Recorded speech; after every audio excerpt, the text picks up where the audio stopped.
Hi guys, happy new month. Welcome back to my channel. In case you're new to my channel, thank you for stopping by. My name is Linda, and on this channel I make videos about makeup, lifestyle vlogs, and sometimes I come on and I talk about stuff that I probably just want to encourage people about, or just share experiences on. So in this video I'm going to be talking to you guys about how I started out my food business, and I made my first $500,000 Naira from selling food. So let me just give you guys a rundown on how I was able to do that. But then before I go into the story, if you're yet subscribed to my channel, please kindly support me, encourage me by clicking on that subscribe bell below, and also hit the post notification bell just so that you're notified when I upload a new video on this channel. So let's get right into the story. So I'm quite sure you're wondering how I was able to make such an amount of money from just selling food. And guess what? I was only selling jollof rice. I think I started with just jollof rice, and then I later added fried rice, and then I added some snacks and whatever. But let me just start with how I got inspiration and all of that. So I was finishing up my undergraduate degree, University of Port Harcourt, University of Port Harcourt in Lagos, Nigeria. So while I was already thinking that, okay, I already knew that because of the faculty which I was actually in, which is the education faculty, our NYSC was going to be delayed, because if your mode of entry was through certificate program, I actually entered through a certificate program thing. So, and NYSC came up with this policy that if you actually want to serve, you have to, they came up with a policy that entailed people that didn't come into direct entry. They needed to start, I don't know, making a payment or doing something that would now enable us to be able to go for youth service. So my NYSC was invariably delayed for 6 months. So I was thinking to myself, okay, I already knew it was going to be delayed for 6 months. I was wondering, okay, what would I be using that 6-month period to do? So I was looking, and I realized that I'm not the type that like to cook. I'm not even that girl that likes to even spend time in the kitchen. But I noticed that when I want to cook, I literally I go all in. I really go all in. And when I cook, I like people to come around, eat the food, enjoy it and all of that. So sometimes my friends will come around, Tega, Ezine, Kenneth, they will all come around, eat, and just enjoy the food. And then there was a time I even had a roommate at a point. Whenever I cook jollof rice, Ifoma would literally empty my pot down, and I'm wondering madam, can't you remember that I'm still around, and I would also want to eat this rice, but then you eat the whole pot down. That's just made me realize that the food was really good. But then to think of the fact that growing up as a child, growing up at home, I never cooked in the house. I was more the person that would probably be busy cleaning the house, arranging stuff, putting stuff together. But to cook, that was something I usually avoided. But getting to school, I found out that probably because I started cooking, I somehow learned how to really cook intercontinental dishes really well. That's stuff like fried rice and jollof rice. So getting down to the point where we actually finished our final exams and defended our projects and all of that, I knew I didn't want to go back home and be doing nothing. So what I did was I said, okay, I'm going to start cooking and selling the food. So the first day I cooked, I probably got maybe 6 cups of rice or something like that, and I cooked the rice. I also bought meat too. I fried the meat, and then I now put the rice in front of my room. And the way the hostels were, you literally would have how my hostel was, there was a compound, and there were 3 separate was it 3 buildings? Yeah, there were 3 separate structures in the place. The name of the compound was actually Mwoguka Rock House. In Port Harcourt, the names there is quite different.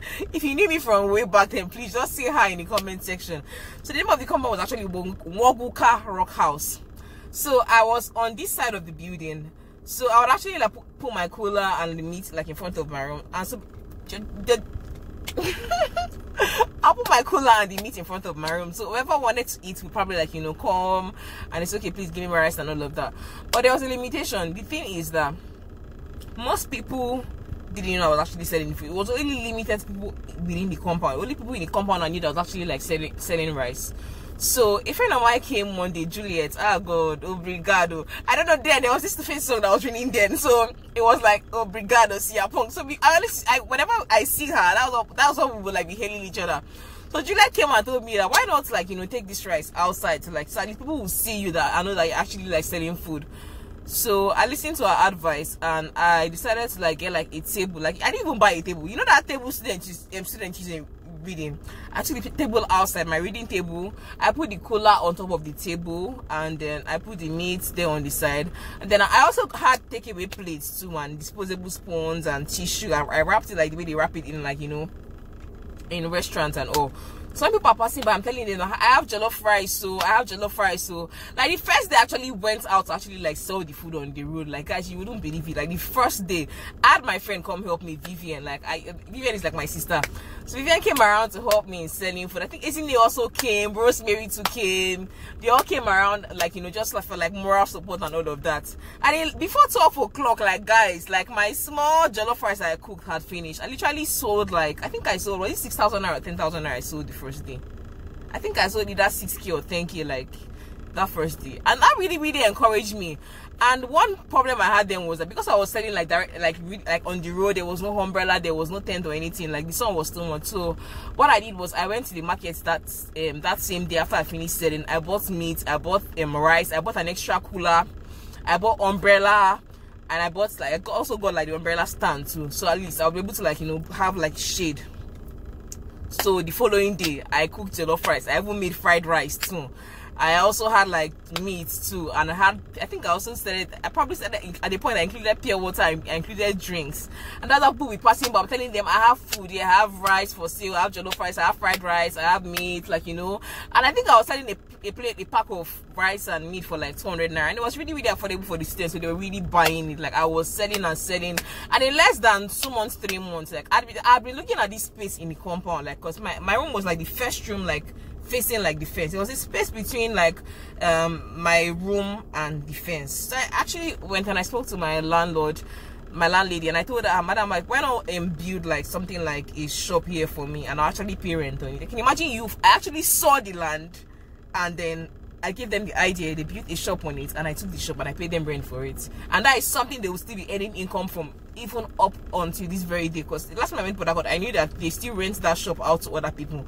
So you can imagine, like, just from me like taking action and actually like selling this food, I was able to pay shop rent from, I started this business with 6,000 naira. Like, guys, I started selling food with 6,000 naira. That was the things I probably used. Like, buy rice, I bought the first cooler I used in selling, I bought meats. I think my mom supported. I think my mom supported me. Then she said, "Was it sent? Thank you, my mom sent me." I can't really remember, but whenever I have like crazy business ideas like that, my mom always supports me. Even like with my current makeup business, my mom like she's like my only investor. Like, and guys, like, before I could say Jack Robinson, like, the shop was ready, so I paid the rent, I moved in, and I kept on selling. And then as I got into the shop, I even started selling curry and soup, though that wasn't really my area. But I noticed that my egusi soup, like, people would literally like be like, our egusi soup is on point. Though I have some people will still come and say it was too thick. So, but because me, I liked my soup thick, I still kept on making it that way. And even when I don't know, guys, but like, it wasn't easy. Like, the journey wasn't easy. There will definitely be complaints in business. There would always be like challenges, probably hiring people, having sales girl, having to go to the market. There were lots of challenges. Like, you know, I literally had like no social life while I was in that business. But I must tell you, like, I made money from it. If you are somebody that probably has nothing doing right now, I feel like if you are determined, if you are focused, if you feel like you really want to do something with your life, I feel like there are lots of things that you could actually like lay your hands to do. Like, it doesn't have to be like you selling food, but I'm just trying to encourage you to know that certain things people look down on. Like, some of my friends at the point, they started calling me Maput. Like, some of them that were actually like supporting me and encouraging me, coming to assist me, like, initially at the initial stage of me starting that business. It's not all of them that kept on doing it. That's the honest truth. You just have to, like, you know, if you really want to do something, achieve something for yourself, do something with your life, you need to really, like, you know, go all in and do it with all of your strength and your mind. And at the point, I got tired of doing it, in all honesty, because the truth is, doing food business and doing it like full time, like not having like people around, and unfortunately, because the environment is also like a school environment, it wasn't like, you know, there wasn't much stability because sometimes there'll be strike actions, and then students are going back home, so very few people around. So of course, sales will actually like drop at those points. But amidst all of that, like, I still made like as in very, very good money from the business. To think of it that I actually started the business with just like 6,000 naira, and the money just kept on coming in, and then I was always paying my tithes. I was reinvesting, like, you know, like, it was really amazing to think that was actually like the first major business step I've actually like taken in my life. Though I remember as a child, I've actually like, you know, sold silpas with my sisters and my brothers, and we also made profit from that. But guys, like, this video is just to encourage anybody. If there's anything your hand finds to do, if there's anything you notice that, okay, if you actually like do this thing, you would actually like make money from it. It might seem so little. It might not. You don't have to be waiting for one is it blue collar, be black collar job. Like, you don't have to be waiting for one 8 to 5 job. Like, currently right now I have a 9 to 5, and I still have like my side hustle as my business, which I kill like every day once I'm back from my my 8 to 5 job. Like, guys, just do something with your lives. Don't be waiting around for the federal government of Nigeria to like give you a job, or whatever country you are in. Don't wait for people to like, you know, help you, or, you know, always give you money or something. I feel like there's something you can do. If it's to cut grass, if it's to, I don't know, that might seem so low, but there are things you could do. If it's to make a shed, sew clothes, like, you know, provide nanny service, teach, like, just do it. Like, go all in and do it. Like, I promise you would make more money from it. Like, there's so much profits in like the little things people despise. Just go all out and, you know, do something with your life, and I promise you, you'll be fine in the end. So guys, be mindful of coronavirus, please. I'm hearing it already in Lagos, and I have a cough. If I should mistakenly cough while I'm outside, people will be thinking that, maybe she don't catch corona, or meanwhile it just cough I probably had like before this whole thing like started in Lagos here. So guys, thank you so much for watching this video. If you found this video encouraging, motivating, inspiring, please give it a thumbs up. And if you want to hear more videos like this, more business related videos from my channel, or like about how like I've actually like, you know, been running my business, let me know in the comment section, and I'll see you guys in my next video. I love you, I love you, I love you, I love you. Please remember to always be bold and have courage. Take that step, make that move, do that thing you've been wanting to do. Like, this is already like the 3rd month of the year. You don't want to be slacking. Like, 2020 will soon pass us by. Like, don't be dulling. Like, pursue your dreams, pursue your goals, do them, be an achiever. I love you. Be bold and have courage. Bye guys, I'll see you in my next video.